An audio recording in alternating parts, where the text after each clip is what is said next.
આંતરરાષ્ટ્રીય યોગ દિવસ 2024નું આયોજન પોલીસ પરેડ ગ્રાઉન્ડમાં યોગ મહોત્સવ 2024નું આયોજન કરાયું છે। આંતરરાષ્ટ્રીય યોગ દિવસમાં 50 દિવસ બાકી રહ્યા છે ત્યારે મોટી સંખ્યામાં લોકો યોગ કરવા જોડાયા હતા।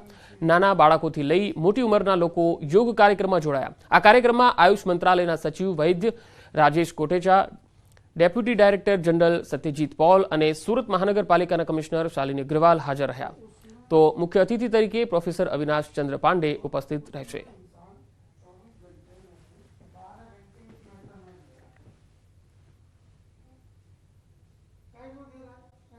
गुजरात स्थापना दिवसे गुजरातना मन शाहनी INOI में पसंदगी थवी एक गर्वनी बात है। अमदावाद में धोरण 9 में अभ्यास करता मन शाहे वैश्विक स्तरे डंको वगाड्यो है। भारतीय कॉम्प्यूटिंग ओलम्पियाड IARCS द्वारा दर वर्षे राष्ट्रव्यापी स्पर्धा में मन शाहनी पसंदगी करवामां आवे छे। INOI मांथी 34 जेटला विद्यार्थीओनी भारत में पसंदगी करवामां आवे छे। खास करीने INOI माटे मान्य प्रोग्रामिंग भाषा C++ छे, जेमां INOI 2024 नी यजमानी इजिप्त द्वारा करवामां आवशे। खास आंतरराष्ट्रीय कक्षाए गुजरातना मन शाहनुं सिलेक्शन थवुं एक गर्वनी वात छे।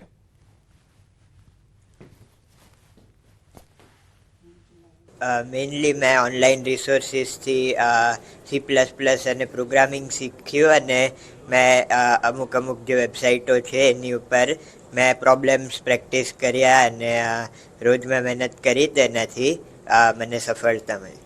मन शाह जो है वो बचपन से ही बहुत ही होनहार बच्चा रहा है और उसने आज से 2 साल पहले एलन अहमदाबाद को ज्वाइन किया और धीरे धीरे एलन के साथ जुड़ के उसने मैथ्स में और प्रोग्रामिंग में उसका इंटरेस्ट बना। मैथ्स में भी उसने ओलंपियाड वगैरह क्वालिफाई किए, लेकिन इंटरेस्ट उसका क्योंकि प्रोग्रामिंग में और कंप्यूटर्स में था तो लास्ट ईयर भी उसने काफ़ी मेहनत करके ZIO क्रैक किया था, जोनल इन्फॉर्मेटिक्स। ओढा विस्तारमां व्याजखोरोना त्रासथी कंटाळीने वेपारीए आपघात करी लीधो। वेपारीए वर्ष 2001 में 10,000 રૂપિયા 10% व्याजे भवरसिंह नामना व्याजखोर पासेथी लीधा। तेनुं 23 वर्ष सुधी व्याज भर्યું। जमीन वेचीने पण 80,000 રૂપિયા चूकव्या, छतां व्याजखोरोए વધુ 5 લાખની માંગ કરી, જેનું 2 લાખમાં સમાધાન થયું। 2 લાખ ચૂકવવા વેપારીએ બીજા વ્યાજખોર અજીતસિંહ ઝાલા પાસેથી 7% વ્યાજે રૂપિયા લીધા। તેનું પણ વ્યાજ ચૂકવ્યા છતાં આરોપીઓ વેપારી પાસે મકાન પચાવી પાડવાની ધમકી આપતા હતા। વેપારી ગજેન્દ્રસિંહે કંટાળીને તેમની ઓફિસમાં ગળાની અને હાથની નસ કાપી આત્મહત્યા કરી।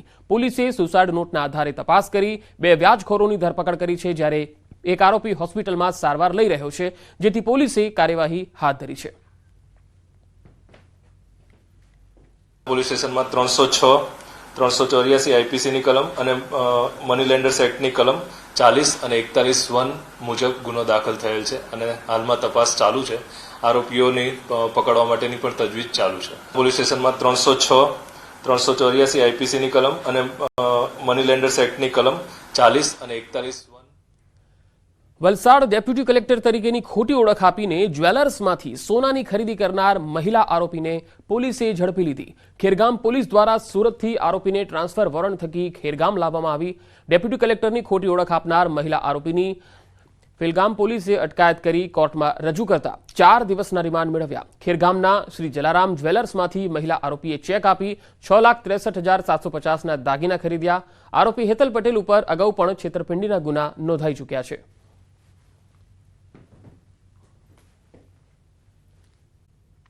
कांग्रेस उम्मीदवार नीलेश कुंभाणी फरी चर्चा में आव्या। पहला कुंभाणीए मीडिया समक्ष मोटो घटस्फोट करवानी वात करी हती अने मोडी रात्रे प्रेस कॉन्फ्रेंस कैंसल थई गई, जेना मेसेज मोडी रात्रे वायरल थया। जो कि नादुरुस्त तबियतना कारणे प्रेस कॉन्फ्रेंस रद्द कराई होवानुं बादमां जाणवा मळ्युं। हाल कुंभाणीना घरे फरी पोलीस बंदोबस्त गोठवी देवामां आव्यो। होबाळो थाय तेनी आशंकाने पगले पोलीस बंदोबस्त गोठववामां आव्यो छे।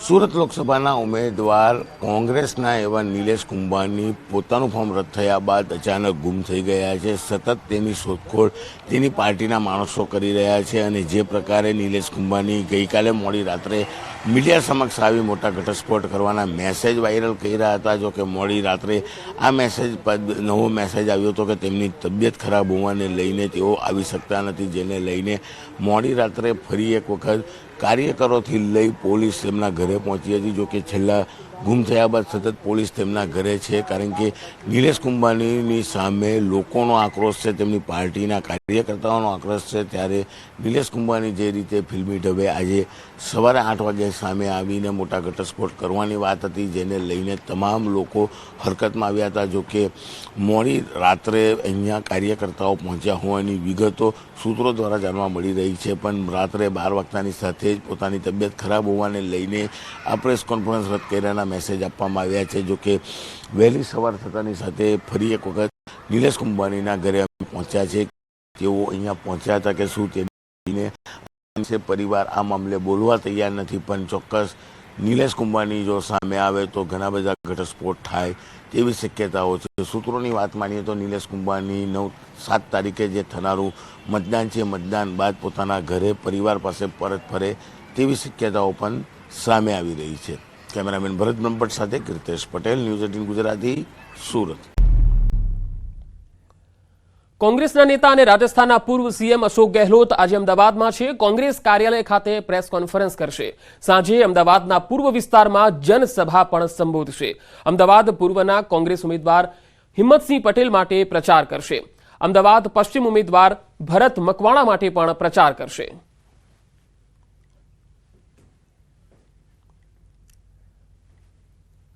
તો આ તરફ અરવલ્લીમાં કોંગ્રેસની જાહેર સભા છે. તુષાર ચૌધરીના સમર્થનમાં સભાનું આયોજન. માલપુરના મોર ડુંગરી ખાતે સભાનું આયોજન થયું છે. કોંગ્રેસ પ્રદેશ પ્રમુખ શક્તિસિંહ ગોહિલની અહીંયા સભા છે. પૂર્વ રાજ્યસભા સાંસદ મધુસૂદન મિસ્ત્રી પણ અહીંયા ઉપસ્થિત રહેવાના છે. સાબરકાંઠા બેઠકને જીતવા કોંગ્રેસ એડી ચોટીનો પ્રયાસ કરી રહી છે.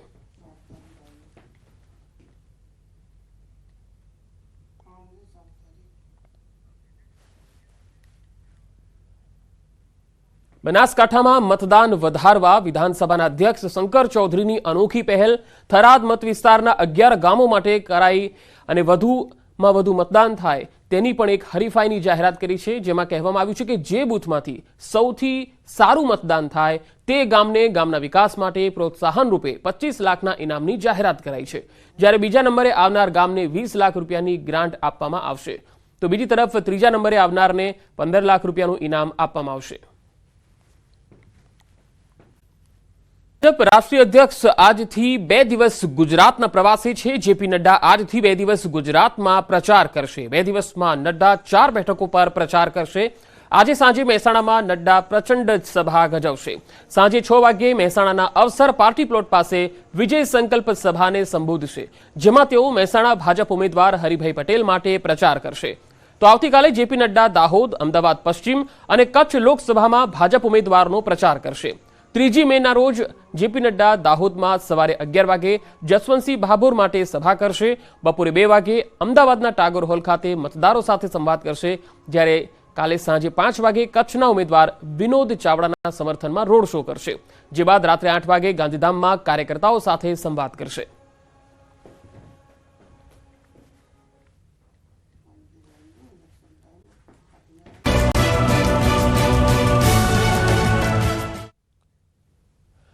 પ્રધાનમંત્રી નરેન્દ્ર મોદી થોડી જ વારમાં સુરેન્દ્રનગરના વઢવાણ પહોંચશે. પીએમના આગમનને લઈને ન ફક્ત સુરેન્દ્રનગર પરંતુ આસપાસ જિલ્લાના લોકોમાં ભારે ઉત્સાહ છે. ઝાલાવાડમાં સભા સ્થળ પર હાલમાં મોટી સંખ્યામાં લોકો ઉમટ્યા છે. તસવીરોમાં જોઈ શકાય છે કે જે વઢવાણ જે સ્થળ પર સભાનું આયોજન છે ત્યાં મોટી સંખ્યામાં મહિલાઓ એકત્ર થઈ છે.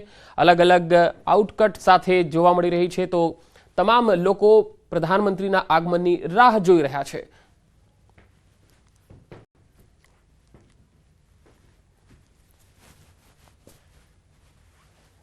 વડાપ્રધાન નરેન્દ્ર મોદી આશરે 1 વાગ્યાની આસપાસ સુરેન્દ્રનગર પહોંચી જશે અને સુરેન્દ્રનગરમાં મૂળી ગામ ખાતે ખાસ કરીને ત્રિમંદિર ખાતે ભવ્ય ડોમ બાંધવામાં આવ્યો છે. ત્યાં સભાને સંબોધન કરશે. અત્યારે આપ જો રાહ જો ધીમે ધીમે લોકો આવી રહ્યા છે. સાથે સભા મંડપ પર જે રામના બેનર્સ લાગ્યા છે તે પણ આપ જોઈ શકો છો. ખાસ કરીને બપોરના 1 વાગે સભા છે એટલે લોકો શાંતિથી બેસી શકે તે માટેની કુલિંગની વ્યવસ્થા પણ કરવામાં આવી છે.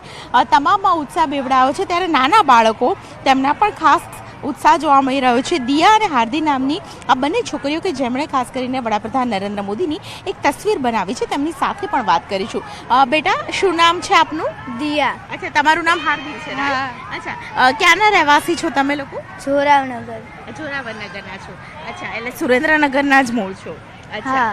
આજે અહીંયા આવ્યા છો, શું લઈને આવ્યા છો ને આ કોને ભેટ આપશો? આ શ્રી નરેન્દ્ર મોદીનું ચિત્ર છે, તેમને અમે આપવાના છીએ. અચ્છા, શું પ્લાનિંગ કર્યું હતું? કેટલા કલાકની મહેનત લાગી બેટા? અમને 3 થી 4 કલાક લાગી છે. 4 કલાકની મહેનત લાગી. હા. કેવી રીતે બનાવ્યું? સૌથી પહેલા અમે ટ્રાય કરી, પણ પછી થોડું ન ફાવ્યું, પણ ધીરે ધીરે બહુ મહેનત કરી ત્યારે આ કમ્પ્લીટ થયું છે. પણ શું મનમાં શું વિચાર આવ્યો હતો કે મારે તસવીર બનાવવી છે ને ગિફ્ટ આપવી છે, એવો કોઈ વિચાર કરીને શું વિચાર કર્યો હતો તમે લોકોએ? અમે વિચાર કર્યો તો કે અમે એમને ગિફ્ટ આપીશું અને એ ખુશ થશે. ખુશ થશે. અચ્છા, તો આપ જોઈ રહ્યા છો ખાસ કરીને નાના બાળકો કે જેઓ ફેન્સ છે અને ખાસ અહીં તેઓ સુરેન્દ્રનગરની સભામાં આવ્યા છે. દિયા અને હાર્દી નામના બાળકો કે જેઓ જોરાવર શ્રીનગરમાં અહીંયા રહે છે અને ખાસ કરીને આપ જોઈ રહ્યા છો કે મોટી સંખ્યાની અંદર લોકો પણ હવે ધીમે ધીમે આવી રહ્યા છે અને તમામ લોકોમાં ઉત્સાહ છે ખાસ કરીને સુરેન્દ્રનગરમાં ભીવડાયો છે. કેમેરા પર્સન અમિત શર્મા સાથે દીપિકા કુમાર, ન્યૂઝ 18 ગુજરાતી, સુરેન્દ્રનગર.